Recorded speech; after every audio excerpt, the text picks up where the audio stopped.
YouTube ಚಾನಲ್ಗೆ ನಿಮ್ಮೆಲ್ಲರಿಗೂ ಸ್ವಾಗತ ಸುಸ್ವಾಗತ. ಈ ವಿಡಿಯೋದಲ್ಲಿ ನಾನು ನಿಮಗೆ ಕರ್ನಾಟಕ ಶಿಕ್ಷಕರ ಅರ್ಹತಾ ಪರೀಕ್ಷೆಯ ಹಳೆಯ ಪ್ರಶ್ನೆ ಪತ್ರಿಕೆಯನ್ನು ತಗೊಂಡ್ಬಂದಿದ್ದೀನಿ.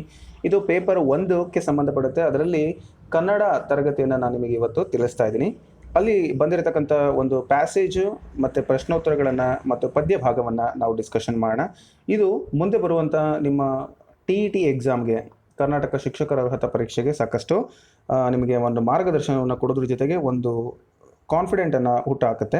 ಸೊ ನೋಡೋಣ, ಈ ಪ್ರಥಮ ಭಾಷೆ ಕನ್ನಡವನ್ನು ಆಯ್ಕೆ ಮಾಡಿಕೊಂಡಿರ್ತಕ್ಕಂತಹ ಒಂದು ಪ್ರಶ್ನೆ ಪತ್ರಿಕೆ ಯಾವ ಥರ ಇದೆ ಅಂತ ಹೇಳ್ಬಿಟ್ಟು. ಮೊದಲಿಗೆ ಇಲ್ಲಿ ಪ್ಯಾಸೇಜನ್ನು ಕೊಟ್ಟಿದ್ದಾರೆ. ಆ ಪ್ಯಾಸೇಜನ್ನು ನೀವು ನೋಡಬೇಕಾಗತ್ತೆ. ಪ್ಯಾಸೇಜನ್ನು ಓದಿ 1ರಿಂದ 8ರವರೆಗಿನ ಪ್ರಶ್ನೆಗಳಿಗೆ ಉತ್ತರವನ್ನು ಕೊಡಬೇಕಾಗತ್ತೆ. ಸೊ ಪ್ಯಾಸೇಜನ್ನು ನೋಡುವಂಥ ಪ್ರಯತ್ನ ಮಾಡೋಣ. ಅನಂತರಾವ್ ಒಂದು ದೊಡ್ಡ ಔದ್ಯಮಿಕ ಸಂಸ್ಥೆಯಲ್ಲಿ ಸಹಾಯಕ ಮ್ಯಾನೇಜರ್ ಆಗಿ ಕೆಲಸ ಮಾಡಿದವರು. ಅವರು ಒಳ್ಳೆಯ ಕೆಲಸಗಾರರೆಂದು, ಹಿರಿಯರಿಗೆ ವಿಧೇಯರೆಂದು ಹೆಸರು ಪಡೆದವರು. ಜನಪ್ರಿಯತೆ, ಜನಾಧಾರಣೆ ಪಡೆದ ಆ ವ್ಯಕ್ತಿಯೇ ಬಡ್ತಿಯಾಗಿ ಇದೀಗ ಮ್ಯಾನೇಜರ್ ಆಗಿ ನೇಮಕಗೊಂಡಿದ್ದಾರೆ. ಅವರ ಕೈ ಕೆಳಗೆ ಸುಮಾರು 300 ಮಂದಿ ಸಹಾಯಕರು, ಸಿಬ್ಬಂದಿ ವರ್ಗದವರು ಇದ್ದಾರೆ. ಅವರು ಮ್ಯಾನೇಜರ್ ಸ್ಥಾನವನ್ನು ಅಲಂಕರಿಸಿ ಸುಮಾರು 15 ದಿನಗಳಾಗಿವೆ ಅಷ್ಟೇ. ಹೃದಯದ ಅತಿಯಾದ ಬಡಿತ, ಭಯ, ಸಂಕಟಗಳಿಂದ ರಾತ್ರಿಯಲ್ಲಿ ಗಂಟೆಗಳ ಕಾಲ ಎಚ್ಚೆತ್ತು ಸುಮ್ಮನೆ ಕುಳಿತಿರುತ್ತಾರೆ. ಡಾಕ್ಟರನ್ನು ಕಂಡು ಮಾತನಾಡಿದಾಗ ತಿಳಿದು ಬಂದ ಸಂಗತಿ ಇದು. ಮ್ಯಾನೇಜರ್ ಆಗಿ ಜವಾಬ್ದಾರಿ ಸ್ಥಾನವನ್ನು ಕಾರ್ಯನಿರ್ವಹಣೆ ಅವರಿಗೆ ದೊಡ್ಡ ಭಾರವೆನಿಸಿದೆ. ಸಮಸ್ಯೆಗಳಿಗೆ ಪರಿಹಾರ ನಿಷ್ಕರ್ಷೆ ಮಾಡುವಾಗ, ಕೆಲವೊಮ್ಮೆ ಕಾರ್ಯನೀತಿ ನಿರ್ಧರಿಸುವಾಗ, ಸಹಾಯಕರ ಕುತರ್ಕಗಳನ್ನು ಎದುರಿಸುವಾಗ ಅವರಿಗೆ ವಿಪರೀತ ಬೇಸರ ಬಳಲಿಕೆಯಾಗುತ್ತಿದೆ. ಕಿರಿಯರು ತನ್ನ ತೀರ್ಮಾನಗಳನ್ನು ಒಪ್ಪುವಂತೆ ಮಾಡಿ ಅವರು ಸರಾಗವಾಗಿ ಕೆಲಸ ಮಾಡುವಂತೆ ಪ್ರೇರೇಪಿಸಲು ಸಾಧ್ಯವಾಗುತ್ತಿಲ್ಲ. ಆದರೆ ಎದೆ ಬಡಿತ, ನಿದ್ರಾಹೀನತೆಗಳು ಮಾನಸಿಕ ತಳಮಳದಿಂದ ಎಂಬುದನ್ನು ಅವರು ಒಪ್ಪುತ್ತಿಲ್ಲ. ತಜ್ಞರ ಅಭಿಪ್ರಾಯ ಪ್ರಕಾರ ಅದು ಮಾನಸಿಕ ಮೂಲವಾದ ತೊಂದರೆಯೇ. ಅಂತೂ ತಜ್ಞರ ಸಲಹೆಯಂತೆ ಅವರು ಕೆಲಕಾಲ ರಜೆ ತೆಗೆದುಕೊಂಡರು. ಅದೃಷ್ಟವಶಾತ್ ಅವರು ರಜೆಯ ಮೇಲಿದ್ದಾಗ ಇನ್ನೊಬ್ಬ ದಕ್ಷ ಸಹಾಯಕ ಆಫೀಸರ್ ಅವರ ಕೆಲಸವನ್ನು ನಿರ್ವಹಿಸಿದರು. ಮ್ಯಾನೇಜರ್ ರಜೆಯಿಂದ ಹಿಂದಿರುಗಿದ ಮೇಲೆ ಈ ನೂತನ ಆಫೀಸರ್ ಮ್ಯಾನೇಜರಿಗೆ ಅಸಾಧ್ಯವೆನಿಸಿದ ಜವಾಬ್ದಾರಿಯ ನಿರ್ವಹಣೆಗಳನ್ನು ದಕ್ಷತೆಯಿಂದ ತಾನೇ ನೆರವೇರಿಸಿ ತನ್ನ ತಲೆಭಾರ ಕಡಿಮೆ ಮಾಡಿದ ಪರಿಣಾಮವಾಗಿ ಮ್ಯಾನೇಜರ್ ಆ ಬಳಿಕ ಹೃದಯ ಬಡಿತ, ಅತಿ ಬಡಿತ, ನಿದ್ರಾಹೀನತೆ ಮೊದಲಾದ ತೊಂದರೆಗಳಿಂದ ಮುಕ್ತರಾದರು. ಡಾಕ್ಟರ್ ಅಲೆಕ್ಸಿಸ್ ಕೆಲೆಲ್ ರವರ ಒಂದು ಮಾತನ್ನು ನಾವಿಲ್ಲಿ ನೆನಪಿಟ್ಕೊಳ್ಳೋಣ. ಚಿಂತೆಯನ್ನು ದೂರಕ್ಕೆಸೆಯಲರಿಯದ ವ್ಯಾಪಾರೋದ್ಯಮಿಗಳು ಯೌವನದಲ್ಲಿಯೇ ಸಾವನ್ನಪ್ಪುತ್ತಾರೆ. ಅದೆಷ್ಟು ಅರ್ಥಗರ್ಭಿತ. ಸೊ ಈ ಪ್ಯಾಸೇಜನ್ನು ಓದಿದ ತಕ್ಷಣ ನಿಮಗೆ ಕ್ಲಿಯರಾಗಿ ಅರ್ಥ ಆಯಿತು ಅಂತ ನನ್ನ ಭಾವನೆ. ಸೊ ಇದೀಗ ಪ್ರಶ್ನೆಗಳನ್ನು ನೋಡ್ತಾ ಹೋಗೋಣ. ನಾನೇನು ಅದ್ರ ಬಗ್ಗೆ ನಿಮಗೆ ಹೆಚ್ಚಿಗೆ ಡಿಸ್ಕಷನ್ ಮಾಡೋಕ್ಕೆ ಹೋಗಲ್ಲ. ಸೊ ಪ್ರಶ್ನೆಗಳನ್ನು ನೋಡೋಣ. ಸೊ ಮೊದಲನೇ ಪ್ರಶ್ನೆ ಬಂತು, ದಕ್ಷ ಸಹಾಯಕ ಆಫೀಸರ್ ಅವರ ಆಗಮನಕ್ಕೆ ಕಾರಣ ಏನು ಅಂತ. ಅಂದರೆ ಅವನು ರಜೆ ಹಾಕಿದ್ನಲ್ಲ ಅದಕ್ಕೆ. ಸೊ ಉತ್ತರ ನಿಮಗೆ ಗೊತ್ತಾಯಿತು. ಆಯ್ಕೆಗಳಲ್ಲಿ ನೋಡ್ಬೋದು. ಅನಂತರಾವ್ ಅವರಿಗೆ ವರ್ಗಾವಣೆ ಆದ ಕಾರಣ ಆಗಲಿಲ್ಲ, ಅದು ಕೆಲಸ ಖಾಲಿ ಇದ್ದ ಕಾರಣ, ಅದು ಕೂಡ ಅಲ್ಲ. ತಜ್ಞರ ಸಲಹೆ ನೀಡಿದ್ದ ಕಾರಣ, ಅದಕ್ಕಲ್ಲ. ಅನಂತರಾವ್ ಅವರ ರಜೆ ಹಿನ್ನೆಲೆಯಲ್ಲಿ. ಸೊ ಆಪ್ಷನ್ 4 ನೀವಿಲ್ಲಿ ಸರಿ ಉತ್ತರ ಅಂತ ಆಯ್ಕೆ ಮಾಡ್ಕೋಬೋದು. ಅನಂತರಾವ್ ಅವರ ಪ್ರಕಾರ ಕಾರ್ಯಭಾರ ಅಂದರೆ ಏನು ಅಂತ. ಇವರು ಏನಿದ್ದಾರೆ, ಕಾರ್ಯಭಾರವನ್ನು ಮಾಡ್ತಿರ್ತಕ್ಕಂಥದ್ದು ಅವರಿಗೆ ಸುಲಭ ಅಲ್ಲ, ಜವಾಬ್ದಾರಿನೂ ಅಲ್ಲ, ದಕ್ಷತೆನೂ ಅಲ್ಲ, ಬದಲಾಗಿ ತಲೆಭಾರ ಆಗಿತ್ತು ಅವರಿಗೆ. ಇನ್ನು ಕಾರ್ಯ ಪದದ ತದ್ಭವ ರೂಪ ಕಾರ್ಯ ಕಜ್ಜ, ನೆನಪಿಟ್ಕೊಳ್ಳಿ. ಕಾರ್ಯ ಅನ್ನೋದಕ್ಕೆ ಕಜ್ಜ ಅಂತ ನಾವು ಕರಿತೀವಿ. ಹಾಗೆ ಚಿಂತೆಯನ್ನು ದೂರಕ್ಕೆಸೆಯಲರಿಯದ ವ್ಯಾಪಾರೋದ್ಯಮಿಗಳು ಯೌವನದಲ್ಲಿ ಸಾವನ್ನಪ್ಪುತ್ತಾರೆ. ಈ ಮಾತಿನ ಸಾಂದರ್ಭಿಕ ಅರ್ಥ ಏನು ಅಂತ ಅಂದರೆ, ಧೃತಿಗೆಡದೆ ಧೈರ್ಯದಿಂದ ಮುನ್ನುಗ್ಗಬೇಕು, ಚಿಂತೆಯನ್ನು ಮುಂದೂಡಬೇಕು. ಚಿಂತೆ ಬಿಡುವವನು ಯೌವನದಲ್ಲಿ ಸಾಯುತ್ತಾನೆ. ಅಂದರೆ ಚಿಂತೆ ಬಿಡದವನು ಯೌವನದಲ್ಲಿ ಸಾಯುತ್ತಾನೆ. ವ್ಯಾಪಾರೋದ್ಯಮಿಗಳು ಮೊದಲು ಚಿಂತೆಯನ್ನು ಬಿಡಬೇಕು. ಸೊ ಇಲ್ಲಿ ಆಯ್ಕೆ 3 ಅತ್ಯಂತ ಸಮಂಜಸ ಅಂತ ಅನಿಸುತ್ತೆ. ಹಾಗಾಗಿ ಚಿಂತೆ ಬಿಡದವನು ಯೌವನದಲ್ಲಿ ಸಾಯುತ್ತಾನೆ ಅಂತಕ್ಕಂಥದ್ದು. ಹಾಗಾಗಿ ನೀವು ಯಾರೂ ಕೂಡ ಚಿಂತೆ ಮಾಡಬೇಡಿ, ಚಿಂತನೆಯನ್ನು ಮಾಡಿ ಕೆಲಸವನ್ನು ಮಾಡಿ ಅನ್ನೋದು ಇದರ ಅರ್ಥ. ನೆಕ್ಸ್ಟು, ಅಧಿಕಾರ ಸ್ವೀಕರಿಸಿದ 15 ದಿನಗಳಲ್ಲಿ ಅನಂತರಾವ್ ರವರಲ್ಲಾದ ಬದಲಾವಣೆ ಏನು? ಜನಪ್ರಿಯತೆ, ಜನಾಧಾರಣೆ ಗಳಿಕೆ, ಒಳ್ಳೆಯ ಕೆಲಸಗಾರ ಎಂಬ ಹೆಗ್ಗಳಿಕೆ, ಹೃದಯದ ಅತಿಯಾದ ಬಡಿತ, ನಿದ್ರಾಹೀನತೆ, ದಕ್ಷ ಆಫೀಸರ್ ಎಂಬ ಹೊಗಳಿಕೆ. ಸೊ ನಿಮಗೆಲ್ಲ ಗೊತ್ತು, ಹೃದಯ ಬಡಿತ ಹೆಚ್ಚಾಯಿತು, ನಿದ್ರಾಹೀನತೆ ಆಯಿತು, ರಾತ್ರಿ ಎದ್ದು ಕೂತ್ಕೊತಾ ಇದ್ರು. ಇನ್ನು ರಜೆಯಲ್ಲಿ ಇದರಲ್ಲಿ ಇರ್ತಕ್ಕಂಥ ವಿಭಕ್ತಿ ಪ್ರತ್ಯಯ ಅಲ್ಲೇ, ಇದು ಸಪ್ತಮಿ ವಿಭಕ್ತಿ ಪ್ರತ್ಯಯ. ಸೊ ವಿಭಕ್ತಿ ಪ್ರತ್ಯಯಗಳ ಜ್ಞಾನ ಕೂಡ ನಿಮಗಿರಬೇಕಾಗತ್ತೆ. ಇನ್ನು ಅನಂತರಾವ್ ಅವರ ಬೇಸರ ಬಳಲಿಕೆಗೆ ಕಾರಣ ಏನು? ದೊಡ್ಡ ಅಧಿಕಾರ, ಜವಾಬ್ದಾರಿ, ಸಹಾಯಕ ಸಹಾಯಕರ, ತರ್ಕ ಕುತರ್ಕಗಳನ್ನು ಎದುರಿಸುವುದು, ಮಕ್ಕಳು ಹೇಳಿದ ಮಾತುಗಳನ್ನು ಕೇಳದೇ ಇರುವುದು, ಅವರ ಅನಾರೋಗ್ಯ. ಸೊ ಇದಕ್ಕೆ ಸರಿಯಾದ ಉತ್ತರ ತರ್ಕ ಕುತರ್ಕಗಳನ್ನು ಎದುರಿಸೋಕ್ಕಾಗ್ತಿರಲಿಲ್ಲ ಕೋವರ್ಕರ್ಸ್ದು. ಅದು ಅವರಿಗಿರ್ತಕ್ಕಂಥ ಒಂದು ಬೇಸರಕ್ಕೆ ಪ್ರಮುಖವಾದ ಕಾರಣ. ಅನಂತರ ಅವರವರಿಗೆ ಒಂದು ದೊಡ್ಡ ಔದ್ಯಮಿಕ ಸಂಸ್ಥೆಯಲ್ಲಿ ಬಡ್ತಿಯಾಗಿ ನೇಮಕಗೊಂಡಿರುವುದು ಈ ಹುದ್ದೆಗೆ. ಯಾವ ಹುದ್ದೆಗೆ? ಸೊ ಇದೇನು ಭಾಳ ಈಸಿ, ಯಾಕೆ ಅಂದರೆ ಇದ್ದಿದ್ದು ಒಂದೇ ಹುದ್ದೆ, ಅದು ಮ್ಯಾನೇಜರ್ ಹುದ್ದೆ. ಅದನ್ನು ನಾವು ಓದಿದ್ದಾಗ ನಮಗೆ ಕನ್ಫರ್ಮ್ ಆಗಿ ಅರ್ಥ ಆಗಿರ್ತಕ್ಕಂಥದ್ದು ಮ್ಯಾನೇಜರ್ ಹುದ್ದೆ. ಸೊ ಇದಿಷ್ಟು 8 ಪ್ರಶ್ನೆಗಳು. ನೀವು ಪ್ಯಾಸೇಜನ್ನು ಓದಿ ಅರ್ಥ ಮಾಡ್ಕೊಳ್ಳಿ. ಇನ್ನು ಕೆಲವರು ಅನುಗಮನ ನಿಗಮನ ಪದ್ಧತಿಯಂತೆ ಇದನ್ನು ಉತ್ತರ ಬರೀಲಿಕ್ಕೆ ಇನ್ನೊಂದು ಮೆಥಡ್ ಯೂಸ್ ಮಾಡ್ತಾರೆ. ಮೊದಲು ಪ್ರಶ್ನೆಗಳನ್ನು ಓದ್ಬಿಡ್ತಾರೆ, ನಂತರ ಪ್ಯಾಸೇಜನ್ನು ಓದ್ತಾರೆ. ಸೊ ಆ ಥರನೂ ಕೂಡ ಮಾಡ್ಬೋದು. That is left to you people. ನಿಮ್ಮ ಸಾಮರ್ಥ್ಯ ಯಾವ ಥರ ಇದೆಯೋ ಹಾಗೆ ನೀವು ಮಾಡ್ಬೋದು. ಸೊ ಮುಂದಿನ ಪ್ರಶ್ನೆಗಳಿಗೆ ಹೋಗ್ತೀನಿ. ಇಲ್ಲಿ ಒಂದು ಪದ್ಯ ಭಾಗವನ್ನು ಕೊಟ್ಟಿದ್ದಾರೆ, ಅದನ್ನು ಓದ್ಕೊಂಡು 9 ರಿಂದ 15ವರೆಗೆ ನೀವು ಉತ್ತರವನ್ನು ಬರೀರಿ ಅಂತ ಹೇಳಿದ್ದಾರೆ. ಸೊ ಪದ್ಯ ಈ ಥರ ಇದೆ, ನೋಡೋಣ. ಸಿರಿವಸಂತದ ಚೆಲುವು ಕಳೆಗುಂದಿತ್ತು, ಹುರಿ ಬಿಸಿಲು ನಿಟ್ಟುಸಿರ ಕದ ತೆರೆಯಿತು, ಬಿಸಿಗಾಳಿ ಬೀದಿಯಲ್ಲಿ ಸಂಚರಿಸಿತು, ಜ್ಯೇಷ್ಠ ಆಷಾಢ ಗ್ರೀಷ್ಮ ಋತು, ಬೇಸಿಗೆಯಲ್ಲಿ ನಡುಹಗಲಿನ ಬಿಸಿಯುಸಿರಿಗೆ ಬಳಲಿ ಗಿಡದಲ್ಲಿಯೇ ಬರಿದಾಗಿದೆ ದಳವಿರದ ಗುಲಾಬಿ, ಕೆರೆಯೊಣಗಿದೆ ಕೆಸರಾಗಿದೆ ಕಂಗೆಟ್ಟಿವೆ ಮೀನು, ಮಾತಾಡದೆ ನೋಡುತ್ತಿದೆ ತುಟಿಯಿಲ್ಲದ ಬಾನು, ದನಕರುಗಳು ತಲೆ ಎತ್ತಿವೆ ಮೇವಿಗೆ ಎಲ್ಲೆಲ್ಲೂ, ಬರಿಗಾಳಿಗೆ ತಲೆ ಹಾಸಿದೆ ಹಸಿರಿಲ್ಲದ ಹುಲ್ಲು, ಗಿಳಿಕೋಗಿಲೆ ಹಾಡಿದರು ತಲೆದೂಗದ ಬಾಳು, ಬಂಡೆಯ ಹಣೆಗೇರುತ್ತಿದೆ ಬಂಡಿಯ ಕೆಂದೂಳು, ಬತ್ತಿದ ಹೊಳೆ ಅದರಾಚೆಗೆ ತಿರುಗುತ್ತಿದೆ ಗಾಣ, ಮೇಲೆತ್ತಿದ ಚಾಟಿಯಲ್ಲಿದೆ ಮುದಿಯೆತ್ತಿನ ಪ್ರಾಣ, ನಡು ಬೇಸಗೆ ಹಗಲಾಗಿದೆ ಬಿಸಿಲಿನ ಹಸಿದಾರೆ, ಇರುಳುದ್ದಕ್ಕೂ ನೇಯುತ್ತಿದೆ ಬರಿಗನಸಿನ ಸೀರೆ, ಜನಜೀವನ ಸಾಗುತ್ತಿದೆ ಹುರಿ ಬಿಸಿಲನ್ನು ತಾಳಿ, ವೀಣೆಯ ದನಿಯಾಳದಳು ಮದ್ದಳೆಯನ್ನು ಕೇಳಿ, ಕರುಣೆಯ ಮಾತಾಡುವರೇ ಎಲ್ಲರೂ ಎಲ್ಲೆಲ್ಲೂ, ಎಲೆಯುದುರಿದ ಮರವಿದ್ದರೆ ಅದರಡಿಯಲೇ ನಿಲ್ಲು. ಸೊ ನೀವು ಪ್ಯಾಸೇಜನ್ನು ಈಗ ಕೇಳಿದಿರಿ. ಈ ಪ್ಯಾಸೇಜಿಗೆ ಸಂಬಂಧಪಟ್ಟಂತೆ ಅಂದರೆ ಈ ಪದ್ಯ ಭಾಗಕ್ಕೆ ಸಂಬಂಧಪಟ್ಟಂತೆ ಕೆಲವೊಂದು ಪ್ರಶ್ನೆಗಳನ್ನು ಈಗ ನೋಡೋಣ. ದನ ಕರುಗಳು ಎಲ್ಲೆಲ್ಲೂ ತಲೆ ಎತ್ತಿ ಬವಣೆ ಪಡುತ್ತಿರುವುದು ಯಾಕೆ ಅಂತ. ಉರಿ ಬಿಸಿಲಿಗೆ, ಹಸುರಿಲ್ಲದ ಹುಲ್ಲಿಗಾಗಿ, ಮಳೆಯ ಆಗಮನಕ್ಕಾಗಿ, ಮೇವಿಗಾಗಿ. ಸೊ ಸರಿಯಾದ ಉತ್ತರ ಮೇವಿಗಾಗಿ ಅವು ಏನು ಮಾಡ್ತಾ ಇದ್ವು, ತಲೆ ಎತ್ತಿ ನೋಡ್ತಾ ಇದ್ವು ಅಂತಕ್ಕಂಥದ್ದು ಸರಿಯಾದ ಉತ್ತರ. ಇನ್ನು ಉರಿ ಬಿಸಿಲನ್ನು ತಾಳಿ ಸಾಗುತ್ತಿರುವುದು ಏನು? ಉರಿ ಬಿಸಿಲನ್ನು ತಾಳಿ ಸಾಗ್ತಾ ಇರ್ತಕ್ಕಂಥದ್ದು ಅಂತ ಕೇಳಿದ್ದಾರೆ. ಆಪ್ಷನ್ಸು ಗಿಳಿ ಕೋಗಿಲೆಗಳ ಜೀವನ, ಜನರ ಜೀವನ, ಮುದಿಯೆತ್ತಿನ ಪಯಣ, ಬದುಕಿನ ಬವಣೆ ಅಂತ ಇದೆ. ಸೊ ಇದು ಜನರ ಜೀವನ ಉರಿ ಬಿಸಿಲನ್ನು ತಾಳಿ ಸಾಗ್ತಾ ಇದೆ. ಮುಂದಿನ ಪ್ರಶ್ನೆ, ಬೇಸಿಗೆಯ ಉರಿ ಬಿಸಿಲಿನ ತಾಪಕ್ಕೆ ಸಿಲುಕಿ ಬಳಲಿದ ದಳವಿಲ್ಲದ ಗುಲಾಬಿಯ ಸ್ಥಿತಿ ಏನಾಗಿದೆ ಅಂತ ಹೇಳ್ಬಿಟ್ಟು, ಇದು ಗಿಡದಲ್ಲಿಯೇ ಬರಿದಾಗಿದೆ. ಗಿಡದಲ್ಲಿ ಏನಾಗಿದೆ ಅದು ಅಂದರೆ ಬರಿದಾಗಿದೆ, ಅದು ಸರಿಯಾದ ಉತ್ತರ ಆಗುತ್ತೆ. ಇನ್ನು ಸಿರಿ ವಸಂತದ ಚೆಲುವು ಕಳೆಗುಂದಿತು, ಉರಿ ಬಿಸಿಲು ನಿಟ್ಟುಸಿರ ಕದ ತೆರೆಯಿತು, ಈ ಕಾಲದ ಸೂಚನೆಯಾಗಿದೆ. ಸೊ ಇದೆಲ್ಲ ಯಾವ ಕಾಲದಲ್ಲಿ ಆಗುತ್ತೆ ಅಂತ ಹೇಳಿದರೆ, ಇದಕ್ಕೆ ಆಪ್ಷನ್ಸು ವಸಂತ, ಗ್ರೀಷ್ಮ, ವರ್ಷ ಅಂತ ಇದೆ. ಸೊ ಇದಕ್ಕೆ ಸರಿಯಾದ ಉತ್ತರ ಗ್ರೀಷ್ಮ ಅಂತಕ್ಕಂಥದ್ದು ಸರಿಯಾದ ಉತ್ತರ.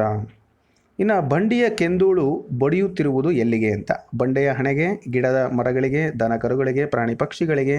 ಸರಿಯಾದ ಉತ್ತರ ಬಂಡೆಯ ಹಣೆಗೆ ಬಂಡಿಯ ಧೂಳು ಪಡಿತಾ ಇದೆ. ಸೊ ಪದ್ಯ ಎಷ್ಟು ಸೊಗಸಾಗಿತ್ತಲ್ವಾ? ಸೊ ನೀವು ನೋಡ್ಬೋದು. ಹಾಗೆಯೇ ಮುಂದಿನ ಪ್ರಶ್ನೆ ನೋಡೋಣ. ದನ ಕರುಗಳು ಎಂಬ ಪದ ಈ ಸಮಾಸವನ್ನು ಸೂಚಿಸುತ್ತದೆ.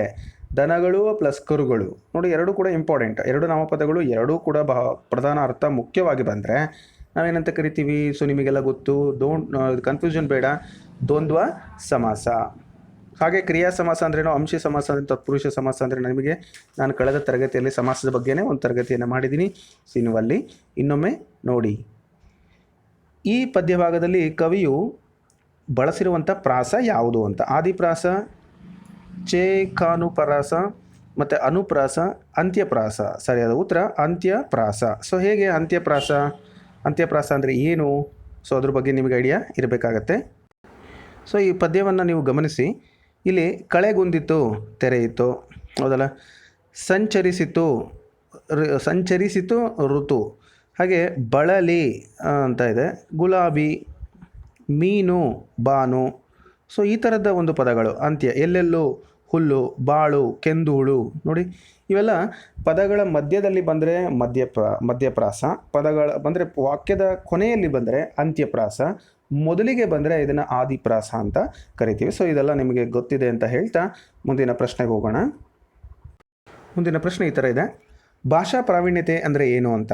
ಭಾಷೆಯ ಹೊಸ ಹೊಸ ಪದಗಳನ್ನು ಸಂಯೋಜನೆ ಮಾಡ್ತಕ್ಕಂಥದ್ದು, ಒಂದೇ ವಿಷಯವನ್ನು ಹಲವಾರು ರೀತಿಯಲ್ಲಿ ಹೇಳುವುದು, ಒಂದೇ ಅರ್ಥವನ್ನು ಹೇಳುವ ಪದಗಳು ಬೇರೆ ಬೇರೆ ಭಾಷೆಯಲ್ಲಿ ಬೇರೆ ಬೇರೆಯಾಗಿರುವುದು, ಭಾಷಾ ಕೌಶಲ್ಯಗಳಲ್ಲಿ ಪ್ರಬುದ್ಧತೆಯನ್ನು ಪಡೆಯುವುದು. ಭಾಷಾ ಪ್ರಾವೀಣ್ಯತೆ ಅಂದರೆ ಭಾಷಾ ಕೌಶಲ್ಯಗಳಲ್ಲಿ ಪ್ರಬುದ್ಧತೆಯನ್ನು ಹೊಂದಿರತಕ್ಕಂಥದ್ದು ಬಹಳ ಮುಖ್ಯ ಆಗುತ್ತೆ. ಹಾಗಾಗಿ ಆಪ್ಷನ್ 4 ನೀವಿಲ್ಲಿ ಆಯ್ಕೆ ಮಾಡ್ಕೋಬೇಕು.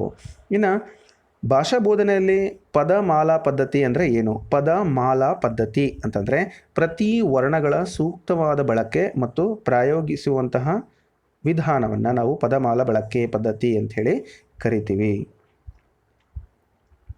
ಇದು ಭಾಷೆಯ ಸ್ವರೂಪವಲ್ಲ.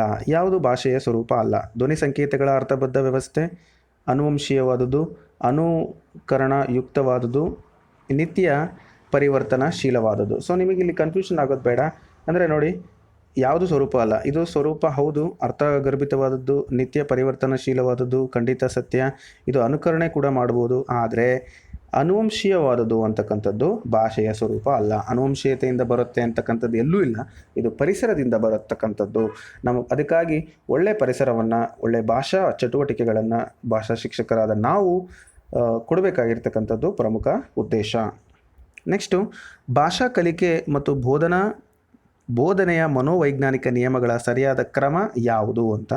ಸೊ ಅಂದರೆ ಭಾಷಾ ಕಲಿಕೆ ಬೋಧನಾ ಮನೋವೈಜ್ಞಾನಿಕ ನಿಯಮಗಳ ಪ್ರಕಾರ ನೋಡೋದಾದರೆ ಏನಿದಾವೆ? ಆಲ್ಟರ್ನೇಟ್: ಅನುಕರಣ ನಿಯಮ ಮೊದಲು, ಸಿದ್ಧತಾ ನಿಯಮ, ಅಭ್ಯಾಸ ನಿಯಮ, ಪುನರ್ಬಲಗೊಳಿಸುತ್ತಾ ಕಲಿಸುವುದು. ಸೊ ಇದಿಷ್ಟು ರೆಗ್ಯುಲರ್ ಆಗಿದ್ದಾವೆ. ಸೊ 1, 2, 3 ಮತ್ತು 4. ಹಾಗಾಗಿ ಆಪ್ಷನ್ 1 ನೀವಿಲ್ಲಿ ಆಯ್ಕೆ ಮಾಡ್ಕೋಬೇಕಾಗತ್ತೆ. ಇನ್ನು ಮುಂದಿನ ಪ್ರಶ್ನೆ ನೋಡೋಣ. ಪ್ರಬಂಧ ಬೋಧನೆಯ ಉದ್ದೇಶ ಏನು? ಪ್ರಬಂಧವನ್ನು ಯಾಕೆ ಬೋಧನೆ ಮಾಡ್ತೀವಿ ಅಂತ.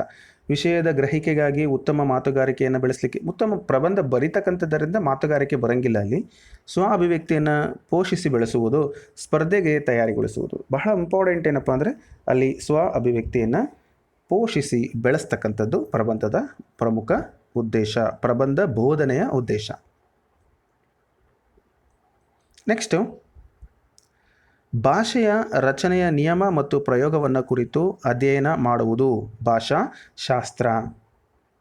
ಹಾಗೆ ವಿದ್ಯಾರ್ಥಿಗಳು ಕಲಿಯುವ ವಿಷಯವನ್ನು ನಿರಂತರವಾಗಿ ತೂಗಿ ನೋಡಿ ಕಲಿಕೆಯ ಗುಣ ಮತ್ತು ಪರಿಮಾಣಗಳನ್ನು ಗುರುತಿಸಿ ಉತ್ತಮ ಕಲಿಕೆಯ ಕಡೆ ಅವರನ್ನು ನಿರ್ದೇಶಿಸುವುದು ಏನು ಅಂತ ಹೇಳಿದರೆ ಅದುವೇ ಮೌಲ್ಯಮಾಪನ. ಸೊ ನಾವು ಇವ್ಯಾಲ್ಯೂಯೇಷನನ್ನು ಮಾಡಿದಾಗ ಕಲಿಕೆಯ ಒಂದು ಗುಣಮಟ್ಟ ಮತ್ತು ಪರಿಮಾಣ ತಿಳಿದು ನಮಗೆ ಉತ್ತಮ ಕಲಿಕೆಯನ್ನು ಮಾಡಲಿಕ್ಕೆ ಸಹಾಯಕ ಆಗತ್ತೆ. ಸೊ ಹಾಗಾಗಿ ಮೌಲ್ಯಮಾಪನ ಬಹಳ ಇಂಪಾರ್ಟೆಂಟ್. ಇನ್ನು ನಿರ್ದಿಷ್ಟವಾದ ವಿಷಯಗಳಿಂದ ಒಂದು ಸಾಮಾನ್ಯ ತೀರ್ಮಾನದ ಕಡೆಗೆ ಸಾಗುವಂಥ ಪದ್ಧತಿ ಯಾವುದು? ಸೊ ನಿಮಗೆ ಹೇಳಿದ್ದೆ ಇಂಡಕ್ಟಿವ್ ಮೆಥಡ್, ಡಿಡಕ್ಟಿವ್ ಮೆಥಡ್ ಬಗ್ಗೆ. ಹಾಗಾಗಿ ಅನುಗಮನ ಪದ್ಧತಿ, ನಿರ್ದಿಷ್ಟವಾದ ವಿಷಯಗಳಿಂದ ಒಂದು ಸಾಮಾನ್ಯ ತೀರ್ಮಾನದವರೆಗೆ ಅನುಗಮನ ಪದ್ಧತಿ.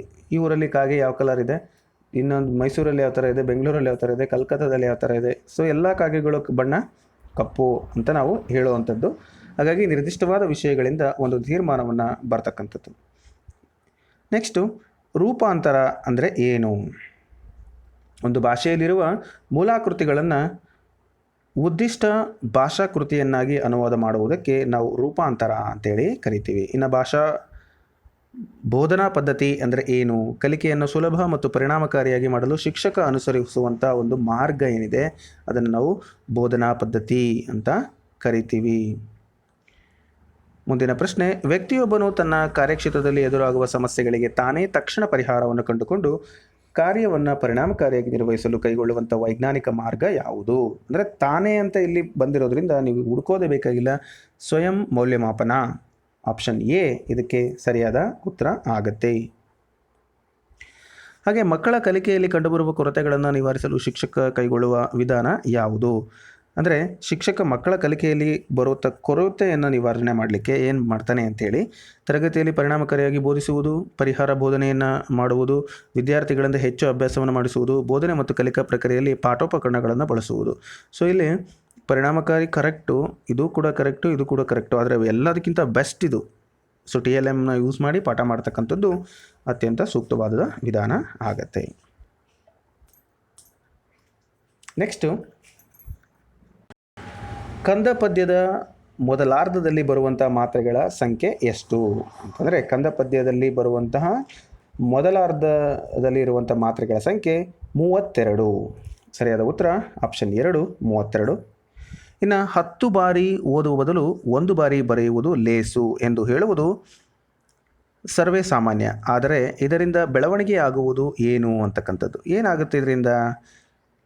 ಸೊ ನಾವು ಎಷ್ಟು ಸರಿ ಓದಿದ್ರು ಕೂಡ 10 ಸರಿ ಓದೋದಕ್ಕಿಂತ 1 ಸರಿ ಬರೆಯೋದು ವಾಸಿ ಅಂತ ಹೇಳ್ತೀವಿ. ಅದರಿಂದ ನಮಗೆ ಸ್ಮರಣ ಶಕ್ತಿ ಅಂತಕ್ಕಂಥದ್ದು ಉತ್ತಮವಾಗುತ್ತೆ.